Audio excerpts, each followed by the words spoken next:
we've been speaking about resurrection, that ultimately, even when the person dies, he only dies to be resurrected. Because in the state that we are today, our physicality is tainted with the evil of the tree of knowledge. And the only thing that can have an ongoing eternal existence is something which is pure. Therefore, the person has to die, the person decomposes, and God resurrects the pure matter, reinfuses it with the original soul, with all its levels of accomplishment. And that being, which is a composite of the physical and spiritual, where the physical now can be fully spiritualized, basks in God's radiance, which is called the world to come for all eternity. And based on your level of accomplishment in your lifetime, whatever level of achievement you achieved, you benefit at that level. That's what we discussed. Now, when God resurrects the dead, how does that remains become alive? Now, let's understand something. We said that, I'll give you an example. At Sinai, God put a mountain over our heads, and he gave us an ultimatum. Either you accept the Torah, or the Torah is the world will revert back to pre-existence. What does that mean? Why did God will existence to exist? For a purpose. For the sake of Torah and for the sake of the Jewish people. We're the only nation who are qualified, who have the capacity to live within its context. Because our dimension and our capacity.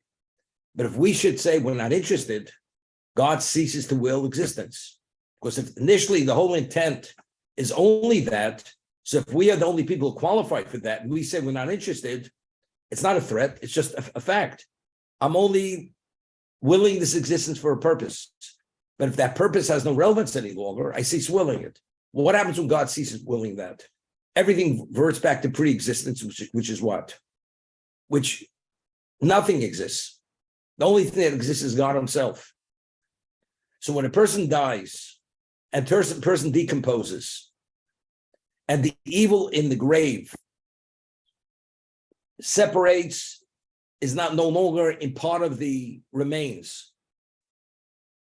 If God should cease willing the remains in the grave are the equivalent of pre-existence. There's nothing to resurrect. So God still wills its value to be able to be resurrected. There is, at a certain microscopic level, there is the remains there which have some level of relevance, a trace of the original soul. Therefore, because it has the trace of that soul, which is its value of accomplishment, that is the basis for resurrection. Because if it doesn't have it, because he says everything has to only exist because God wills its existence. If it should cease its existence, it doesn't exist. So there's nothing to resurrect. So why does he will that remains to be resurrected? And he refers to it because there's traces of the soul still associated with that body, with those remains. Therefore, as a result that he wills, it has its value. Therefore, when he wills resurrection, that whatever remnant is there becomes resurrected to be reinfused with the soul. That's the concept. We've mentioned that a Jew, when he dies, we know that the human body gives off an intensity of impurity, which nothing gives off that level of that intensity of impurity. It remains of a human being, even a non-Jew. However, there's a difference between the remains of a Jew and non-Jew. A non-Jew only contaminates upon direct contact. A Jew, even if you enter into the same room with that corpse or the remains, any part of the remains under the same roof, you become contaminated. Meaning not only does it contaminate when you touch it, but it generates a certain impurity, of impure energy that if you walk within its proximity under the same roof, it's equivalent as if you touched it.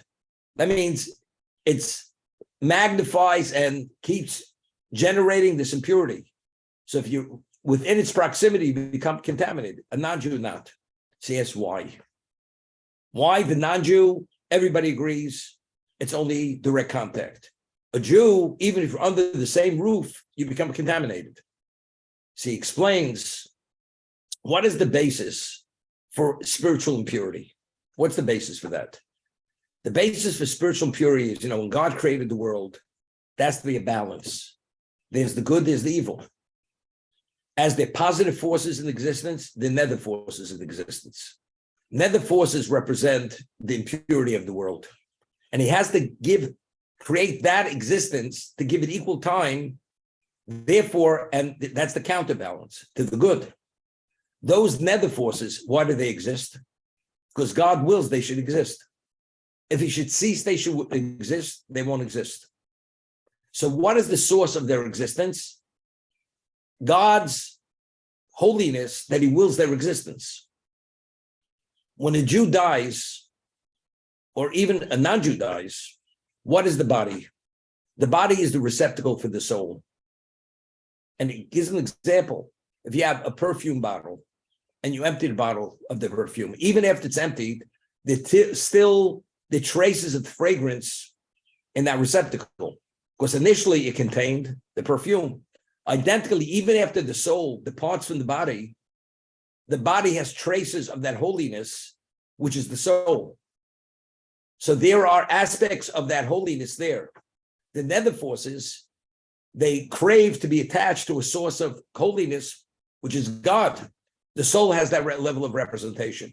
Therefore, the moment the person dies and the soul departs, it's immediately overwhelmed with these nether forces, because it's like parasites. They suck out whatever holiness is in that body. Of course, that's the receptacle. Those nether forces come in with overwhelming level of intensity, generates this impurity that you can only be relieved from it if you have the red heifer. Going to a regular mikveh, it's not going to relieve it. You have to have the red heifer. Anything less than that won't do it. But however, because the dimension of kedusha, of holiness of a Jew's soul, is not at the same level, it's multiples of what a non-Jewish soul is, not only it generates, it attracts a level of nether forces, which are so overwhelming that the impurity actually is generated from the body, even if you don't come upon the body, even if you don't come in contact with the body. The non-Jew, which has a lesser degree of soul, the trace is more faint. Therefore, it attracts lesser nether forces. Therefore, the impurity is only upon contact. The Jewish soul, which is what we call mega in holiness, therefore, overwhelmingly, it's overcome with these nether forces, and that generates this exceptional, unusual level of impurity that even if you don't come in contact, if you're under the same roof, you become contaminated. That's where a Kohen, we know that a Kohen is not permitted to come in contact with the dead. A Kohen, only his 7 relatives.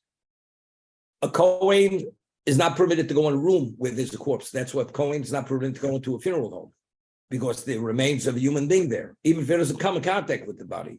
Because since that body is there, it generates an impurity that if he's in the same room, he becomes contaminated. Now, the Kohen represents, what does the Kohen represent? He's God's officiant. He has to maintain a certain status of impurity removed from these nether forces, because they are the antithesis of what he, in the context that he functions. Therefore, God says, since you're designated to officiate, I don't want you to be tainted with those forces, because what those forces represent, it's the antithesis of what you're supposed to achieve through your service. An ordinary Jew, well, that's not his function. His function is to do mitzvahs, to do the positive and observe not to violate negative commandments. He's permitted to contaminate himself, but if he does contaminate himself, he has to be relieved of that contamination. If he wants to be involved at certain levels of involvement, going to the temple, eating sacrificial meat, or various things, but he's not in violation if he becomes contaminated. But a Kohen, he's in violation of negative positive commandment. The male Kohen, only the male, because he is the officiant of Hashem, and therefore he's not permitted to contaminate himself. The Levi, although he's special, but he's not the officiant. Therefore, the Levi is permitted to contaminate himself. It's only the Kohen. But that's the concept, that because so, when a person dies, God allows, there's a remnant of that holiness of the soul that remains behind. Why? Because if nothing would remain behind, he would cease to will its existence. That's part of the resurrection process. That remains, the trace lines, God reactivates it. And when he reactivates it, he creates a new person. A person that has the capacity that the soul, when it's going to be reinfused, it should spiritualize it to be something, an eternal being that can be part of eternity, to bask in God's presence. That's the concept. This is the Ramchal, as he explains it. What happens to a person doesn't merit resurrection? Doesn't. God ceases to will that existence. So when it comes at the end of time, that existence, there's no trace or remnant of that existence. It goes into the oblivion, never to come back. It's only the remains of that will be resurrected. That remains has value. Therefore, it retains this degree of subliminal life, spiritual life, to be resurrected. He refers to it in Aramaic in Kabbalistic terms. Hevel is vapor. Vapor. In Aramaic, the word bone is garmo. That's in Aramaic, garmo. Hevel the garmo. There remains this vapor on the bones, which have relevance to originally to the neshama. That's what remains behind, and that's the basis for resurrection. It's interesting. The Talmud at the end of one of the tractates discusses a situation. A person who does not study Torah, will he be resurrected or not? So initially, the Gemara says, the Talmud says, a person doesn't study Torah, even does mitzvahs, will not be resurrected. Why? Because if the whole objective of creation was for the sake of Torah, the study of Torah, so if that person never studied Torah, he's not infused with a spirituality which he met the criteria and the objective why creation was created. Therefore, there's no reason for him to be resurrected, although he did mitzvahs, but that's not what it's about. It's only if in conjunction with the study of Torah do those mitzvahs have special value. Only then, the Gemara concludes now that even the Amoritz, the person who does not study Torah, if he goes and he supports Torah, he's what we call the Machzik Torah. He's like the Zvulun. He participates in the support of Torah, and his contribution, whether it's monetary or assistance at any level, and he enables those who study Torah, he gets credit as if he studied Torah. Therefore, even he who did not study Torah has relevance to resurrection, because the Torah that exists in this world is due to his contribution, whatever level of contribution he made.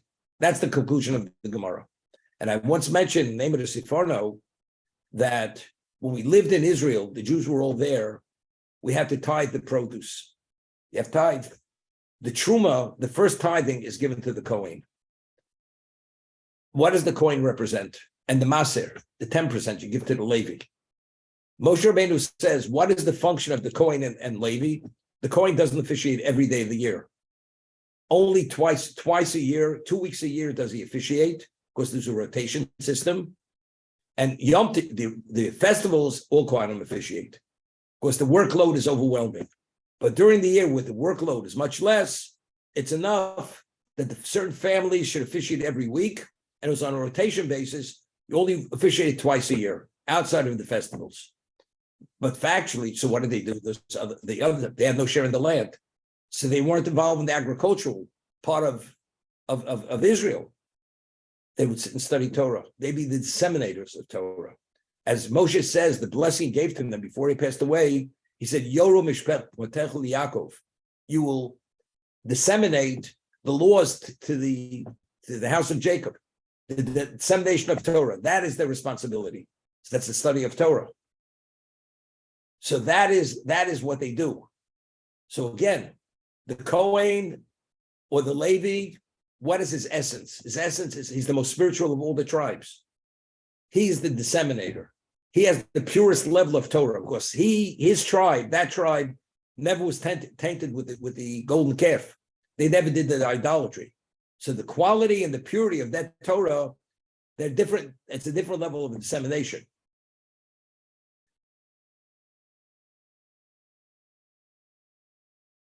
as a result of that, even the Amoritz, so when he gives the tithes, which supports the Levi and the Kohen, the Truma, which is the first tithe, goes to the Kohen. The 10% could go to the Kohen or the Levi. What is he actually doing? He's participating in the sport of Torah because they represent the dissemination of Torah. As a result of that, he has a share in the world to come, although he does not study himself. I mentioned the name of the Chazon Ish and the Chofetz Chaim, that unless you have literally a retentive memory that you remember everything, it's not possible to know the whole Torah's entirety. Not possible. You study so many tractates, as much time as you have, but you don't have that level of retention. So he says, the Chofetz Chaim, the Chazon Ish says that if a person would go and support different groups who study various tractates, so though you never studied those tractates, but because you supported those people who did study those tractates, the study of those tractates are attributed to you. As a result of that, after you pass away, it's as if you studied the whole Torah its entirety, although you only studied a certain segment of the Torah itself. But because you enabled all those who did study to be able to study that tractate, although you did not, you're a beneficiary as if you studied that tractate. What happens when a person dies and he goes to the world to come? All the Torah that was studied by those individuals, you have all that knowledge that you enabled to come into existence, as if you studied it yourself. So when you come to the Heavenly Torah Academy, where the souls that are involved in Torah study at a certain level, in a spiritual level, you're proficient in the entire Talmud. Because whatever you participate in your lifetime, you enable that's attributed to you and that accrues to you. That's the value.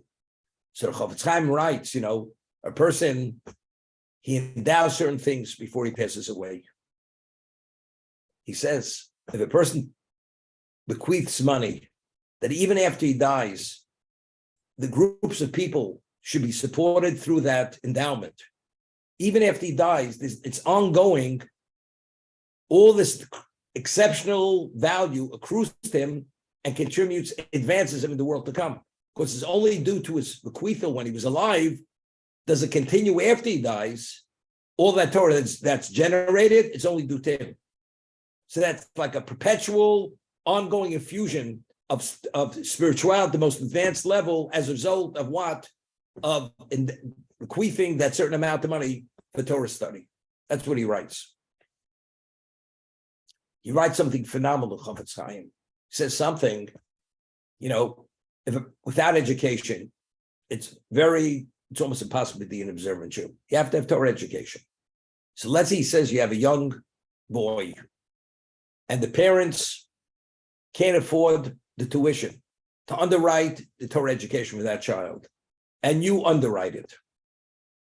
And due to that underwriting, he becomes an observant Jew, and he raises an observant family, and those children are observant, and they have families who's observant. He says all the families that observe it till the end of time, all that credit accrues to that person who paid that first tuition.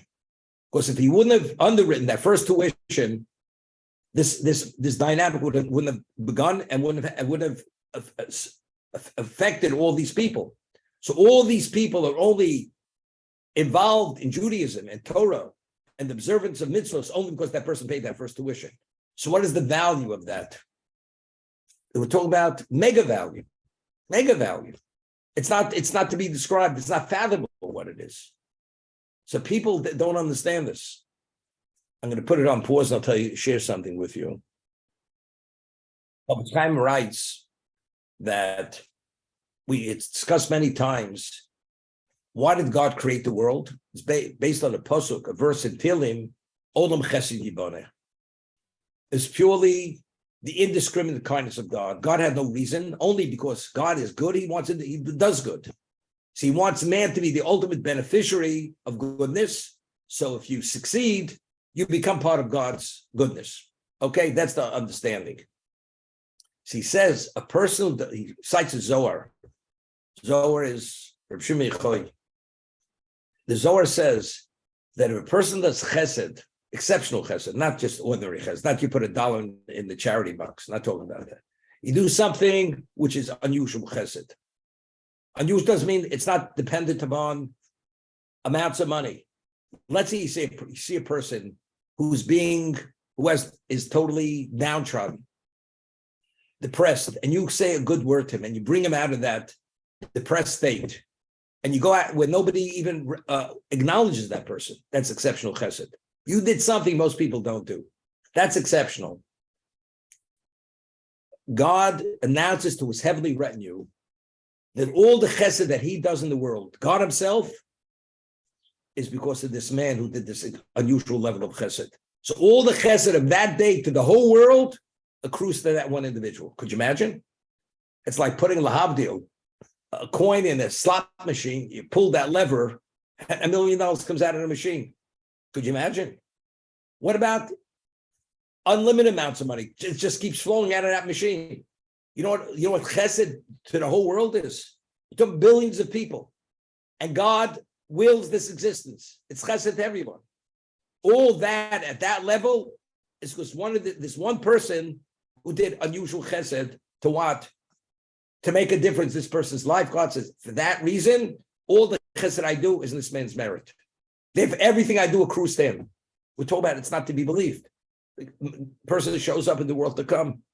It's like, he gave billions and billions of dollars to charity. The man says, I never had 2 nickels to rub together. It's like a surprise. He doesn't know where it came from. But this is what it's about. We cannot in any way imagine the value of anything, because it's not only in terms of the physical quantity, it's the quality, it's the effect, whatever it is, and we have no idea. So what is the rule of thumb? Rule of thumb is you have to do the right thing. That's the rule of thumb. And you do the right thing for the right reason. Not because it has special value. You do it for the right, and if you do it for that reason, then you come upon your merit to do special things, which makes a difference literally forever.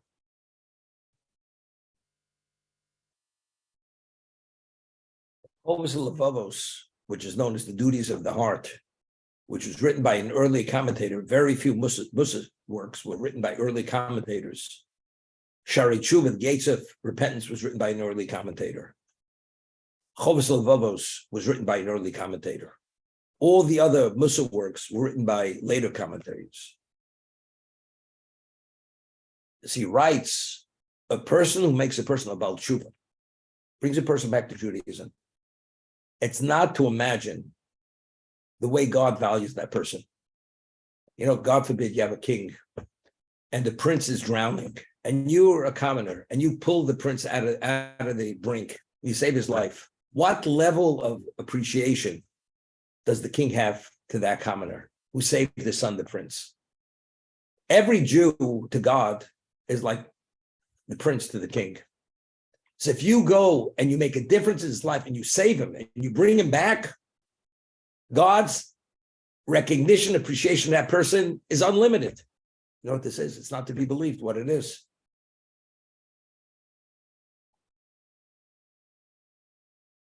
A person does something for the tzibor, for the community, for the sake of God, although his merit is not enough to succeed in that endeavor, but if he does it for the sake of God, the merit of the community will assist him to succeed in what he's doing. I mean, he himself doesn't have the ability. I'll give you an example. Person wants to make an investment. If he has enough money to make this investment, he's going to have mega profits. But the seed capital he has, it's not a fraction of what he needs. What happens? All of a sudden, people hear about it, and people start throwing their money at him. All of a sudden, before he turns around, he has enough money to do the deal. And he makes mega profits because he has the money. A person who wants to do something for the sake of God, your merit's not enough to do the deal, to be able to succeed. But since you're doing it for the sake of God, God says the merit of the community will be put onto your account and you'll have the ability to succeed. That's explicit in Pirkei Avos, what I'm telling you now. There's a question what it means. Does it mean the schus, the merit of the community, or the merit of Avraham, Yitzchak, and Yaakov, our patriarchs, will assist him to succeed in that endeavor?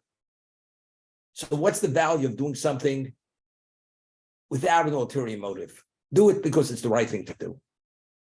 Do chesed because it's the right thing to do, not because I want a favor. Person's down and out, help the man. Person needs assistance. Person needs a word of encouragement. Take somebody under your wing to mentor, whatever it is. It's the Chofetz Chaim writes in Hebrew, chesed means indiscriminate kindness. He says there are two types of people.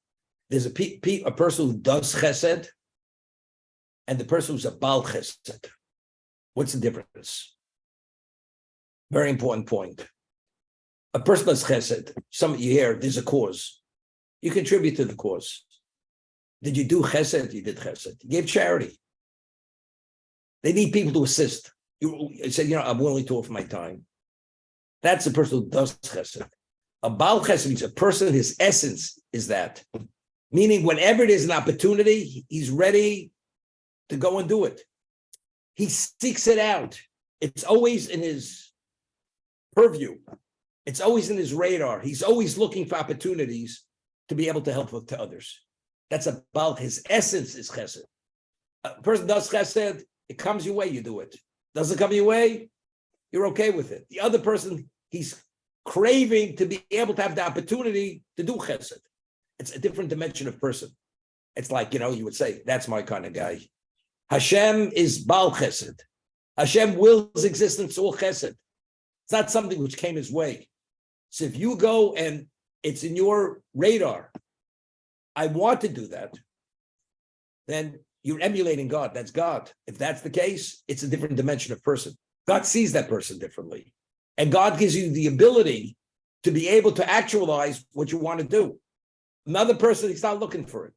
You got to be lucky if you find it. It's like a needle in a haystack. Comes your way, you do it. Doesn't do it, it doesn't come, you don't do it. Another person, it's unbelievable. Wherever he turns, it's always coming his way. The opportunities and he finds himself, he's fortunate. He's excited. We find Avram Avinu, we find something interesting. The Torah tells us he was circumcised at the age of 99. Wasn't simple. He needs a little bit of convalescence. He needs a respite. He did chesed day and night. What does God do? God sends 3 angels to pay him a visit.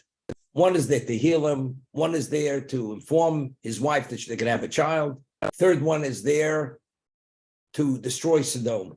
Okay? They come in human form. He hosts them. Avram was 99. He did chesed his whole life. But yet the Torah puts this chesed under the microscope. Every detail that he did here, because he said they should rest under the shade of the tree, we merited for 40 years the clouds of glory. Because he offered his bread, we merited the manna in the desert for 40 years. Because he offered his water, we merited the wellspring of Miriam for 40 years. Why this? What was so special with this chesed? What about the chesed that took before the circumcision?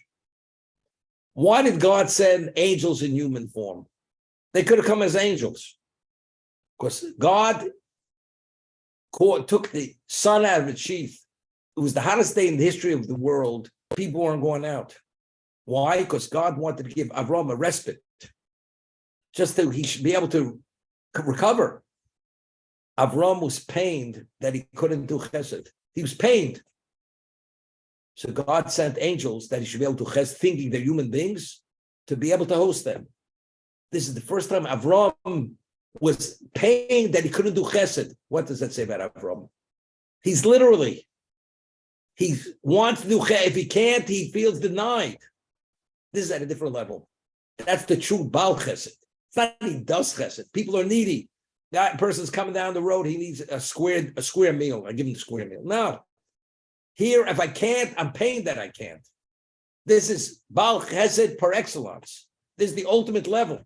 If that's the case, every detail of this chesed is evaluated, has mega effect, mega ramifications. The manna, the clouds of glory, the wellspring of Miriam, it's a whole different dimension. That's versus a Baal chesed.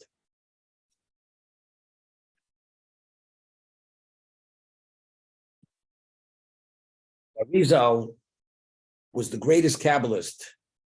He lived in the 1500s and he had students. All the writings of Kabbalah are his writings. It's called Kisvi Arizal, the writings of the Arizal. And it was recorded. He had a student by the name of Rav Chaim Vital. Rav Chaim Vital was designated to record all his Navalei in the Kabbalah, in the hidden Torah. And the Arizal, he knew when he would see things, he saw a cloud, he knew it was a soul, it was this, whatever it was. And he's walking with his students in the field in the area of Sfat. You can imagine what Sfat was in the 1500s. Literally, Israel was desolation. Total. There weren't many Jews in Israel in the 1500s. And Sfat was the holy city. It was the city of the Kabbalists. Sfat, city of the Kabbalists. And they come upon a simple Jew. And what did he do? He was the transporter. He had a donkey, and he'd hire himself out with his donkey to transport. And that was the basis for his livelihood. And he's walking with his donkey, and his donkey stumbles over a boulder, breaks its leg, and you have to kill the animal. This is the source of his livelihood. So when it breaks its leg and he realizes he has nothing to look, he looks up to Shemayim, and the way Sephardic Jews speak, he says, Ishtabach Shemo, God's name should be praised. I accept it. Let it be an atonement. No problem. This is what he says. He's a simple Jew. Simple. No great Torah scholar, no Kabbalist, nothing. That's the way he expresses it. And what does he do? And he takes the rock that his donkey tripped over it. And the next person, he lifts up the rock to take it off the road. What does he find on the rock? A treasure. So the Arizal said to his students, I want to explain you something. We're these great Kabbalists. We're holy people. We delve into depths and the breadths of the hidden secrets of Torah. This Jew is a simple Jew. And look at the purity of his faith, of his belief. This is the source of his livelihood. He doesn't even know what he's going to eat. And yet it happens. He accepts it. God's name should be praised. I accept it. Atonement, not a word. Immediately God says, something. He picks up the stone, he finds the treasure under the rock. Simple Jew. So that, having nothing, turned into a mega fortune. Understand what it's about? You don't have to invest in the stock market to come upon treasures. This is a no-risk issue. No risk. Whatever you do, always a return. It's always a return in the spiritual, and very often God repays you in the material to be able to continue to magnify the spiritual. That's the reality. But again, you have to, there's an expression today, he's wired for that. You got to be wired. People are wired differently. If you're wired a certain way, you're fortunate. You were wired another way, it's unfortunate because all you see is yourself. It's me and I, and that it doesn't go beyond the me and I. Other people, they focus outward. They have sensitivities. They have appreciation. They see value.